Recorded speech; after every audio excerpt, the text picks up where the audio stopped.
Yo, what's going on, guys? Crispy Flakes here. So about a month ago, one of my followers on YouTube/Twitter, Hunter, actually reached out to me and said that he's doing a. This is what the message said. Said, "What's up, Crispy? I'm a big fan. I'm doing a video essay on how Twitter has changed, and how sport fans communicate. And I've been trying to reach out to some people on Twitter who are maybe larger in the community. If you can get a chance, I'd love to talk to you and ask you some questions." So basically, he has some sort of like school project going on, and he wants to ask me some questions about like Twitter and sports and how they relate. I was just going to do like a text answer, but I was like, you know what, man, I'll put this on my second channel because he preferred to have like a video essay of it. So I have not read the questions yet, so this is completely just like unthought about and just like unfiltered and stuff. So here you go, Hunter. Let's go ahead and go through your questions here. Looks like there's about 6 of them, so it shouldn't be that long of a video.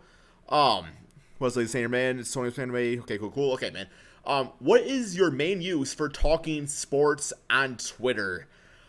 Well, I'd probably say, because obviously, like, a lot of my Twitter followers are off my YouTube channel, and they're all interested in basketball. Oftentimes, my YouTube channel is about, like, one certain topic when I'm doing a video, so I don't really get a chance to, like, go off base with it. Like, if I'm doing a video about the Cleveland Cavaliers, then chances are I'm talking about their team. If I'm doing a video about the Golden State Warriors, well, I'm probably just talking about their team. So by using Twitter, I'm able to kind of give my thoughts and opinions on different aspects of the league, in just a very just like nonchalant way, in a way where it's like I can get your guys' feedback on it and just kind of have a good time and a good discussion with it. Very, low pressure situation. I'm not making a video. I can just go on there, sit back with my phone, type up my opinion, and good to go. So it's just a good way for me to communicate with my audience and just kind of give my thoughts on different parts of the league that I just don't really get a chance to when I'm making an actual like professional video for my channel. Next question is, do you see talking sports on Twitter is any different than with talking sports to guys in person? Yes, because on Twitter, if I put out an opinion out there, if somebody does not like what I say, then they are going to let me hear it, and they are not going to be respectful about it. Because when you're in person, when you have that face-to-face connection with somebody, yes, you can obviously get in like heated debates and stuff like that. But you're not going to tell somebody, go kill yourself because you went out there and you stated this opinion about things. People over the internet are a lot more brave than they are in person. So yes, I would definitely say it's way different. Not to mention when you are talking in person, you're kind of going off like your own mindset. When you're sitting back on the internet doing it, you have time to kind of like really think about your answer and really look up different like facts that might support your decision and stuff like that. So I would say that's probably the big thing is a lot more time to research your answer, but at the same time, if you're getting criticism, it's going to hurt a lot more over the internet than it is in person. Number 3, do you think you're more likely to engage with opposing fans on Twitter, and if so, are those conversations any different than in real life? Yeah, definitely. I will say I'm a pretty private person when it comes to real life. I mean, like, yeah, every now and then it's like if I go to the gym or something like that, chances are the teams that people are a fan of are the same teams I'm a fan of. We live in the same state and stuff like that. Every now and then you come across, like, I'm a big Michigan fan, like Michigan Wolverines. So there's, of course, is Ohio State fans around. But when I talk to them, it's like I don't typically get into the like big heated debates. I mean, really, I guess going back to like high school and stuff like that, there was, the big Michigan State rivalry. So we'd go back and forth like that. This is before Twitter and everything, because I am 26, going on 27. So, it's about 8-9 years ago that I graduated. So it was definitely different, a lot more back then.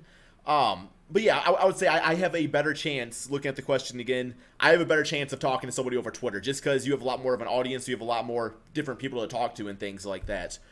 Number 4, how do you think Twitter has changed, if at all, how you watch and talk sports since you got bigger on Twitter or started to use it? Well, before I was even part of social media in any way, including Twitter, I was solely a Detroit Pistons fan. Like, I would go out there, I'd watch the Detroit Pistons, and, the occasional televised broadcast game, your ESPN game, your TNT game, and stuff like that.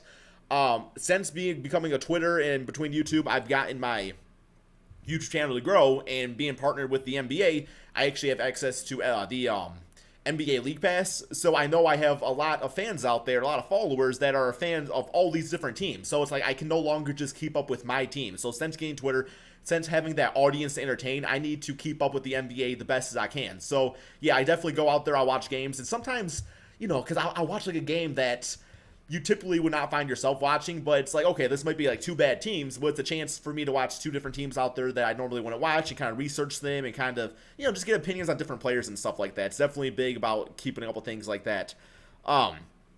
What do you think the best and worst aspects on Twitter are for sports fans? Well, I think definitely the best thing is just having so many people to get so many different opinions about.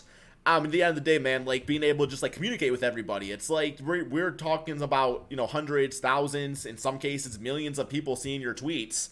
And it's just that type of exposure was never there before. If you have a strong opinion about something, you go out there and you are able to give it and people are going to see it. With that being said, the worst aspects of Twitter, of course, would be like the bullying and stuff like that. I mean, yeah, you kind of have to have like thick skin. A lot of people don't want to put themselves out there in social media because of just different bullying aspects and things along that line. So be prepared to, have a lot of people out there disagree with you. It happens to me all the time. I literally think about it as I type tweets. I'm like, no matter how I word this, no matter what my thought is on this, if my thought was the opposite of my thought that I'm putting on Twitter, there's always going to be somebody that argues with you. So it's like a double-edged blade. It's like, on one side of things, you have all these different people to talk to, but the other side of things, no matter what you say, there's going to be somebody that's going to disagree. And finally, we have has Twitter improved the quality of being a sports fan overall? I've always loved basketball. I've always loved sports. But I will say it because from the quality standpoint, it does make it more fun and entertaining when you have people to talk to. And honestly, I remember the days going to like ESPN. There was like a forums. Yeah, man, forums. That's like very, very old school stuff. There was the ESPN basketball forums, and I would go on there, and that's how I would talk with people. So just Twitter has been a better gateway, a better tool out there to do things that I've been doing since I was, a small child and stuff like that. And that it was going on the internet and finding that community to talk to. So just brings everybody together. It's definitely improved sports for me personally. But yeah, man, so hopefully this helps you out in your project. If you got more questions, just let me know, bro. I'll answer them for you. Peace out, my man.